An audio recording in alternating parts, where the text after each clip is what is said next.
This is the cheapest ESP32 cam kit on Amazon. It only costs $20 when others cost $60 or more. Is this a scam? Does this actually work? Continue watching to find out. How is this gonna be? Is this good? Let's open it up, build it, and find out. So inside the box, it looks like we have a micro USB cable, which the packaging is not that good. A battery enclosure for two 18650 batteries with zip tie. It looks like we have a breadboard power supply, a ESP32 cam module, OV2640, a wheel and some acrylic and another wheel, with a paper card, two motors, some mounting hardware, some jumpers, an antenna, a roller wheel, a L298N motor driver, the actual ESP32 cam, which it also comes to a programming board, which is a huge bonus for this $20 kit. It has a Wi-Fi antenna cable, another zip tie, a screwdriver, and acrylic base. Let's build it. After messing around with the robot for quite some time, I am sad to report that this robot is not worth the extremely cheap price of $20. Now, let's talk about the actual ESP32 cam. It has a bright LED, OV2640 camera module, which apparently is 2 megapixels, but I don't think so based on my testing, and you'll see later. It has a micro SD card slot, and on the back, it has an ESP32S, Wi-Fi and Bluetooth 200 megahertz AI Thinker SoC. It has an inbuilt PCB antenna, but it also has an external, stronger antenna, which is essential for long distance control. But in order to use the antenna, you have to desolder this tiny resistor, then resolder it, connecting the antenna lines from the ESP32 to the port where you can connect the antenna.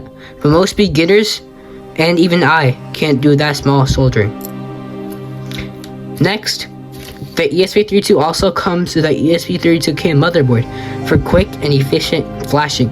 You can attach the ESP32 cam to the motherboard carefully for flashing.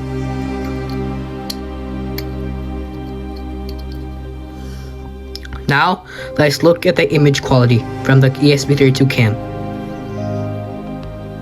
This is footage from the ESP32 cam that came with this very cheap robot kit.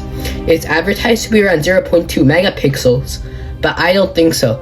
I'm guessing it's around 0.3 to 1 megapixels. This camera is okay for robot projects because the Wi-Fi delay is not that bad, around 1 second. But if you're using this as a precise remote control car, then the delay might be a little too much. The ESP32 cam does get a little warm, so a small heatsink might be necessary for using this cam for extended periods of time. Second of all, on the actual robot, the two 186050 pack is not really sufficient and won't last long enough. So I used a 8A battery pack using 8 nickel metal hydride AA batteries and a power bank to power the ESP32, and the power banks control the motors, which the motors are broken. Only one motor works perfectly, while the motor only goes at the 50% speed of the other, so it basically just goes in circles infinitely. This is what happens when you run the robot. It infinitely goes in circles, circling around the left wheel, even when the code is just making the robot go full speed ahead. I would like to talk about the motor driver that came with this robot. This motor driver is fake, and you can see by the chip and the MOSFET down there. And this motor driver does not have sufficient flyback diodes, as they're not the correct size.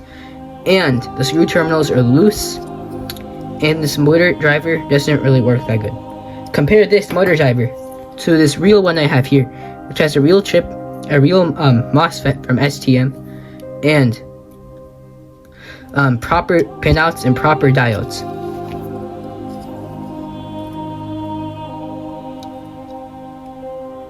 The breadboard power supply module is decent and it works exactly as it should.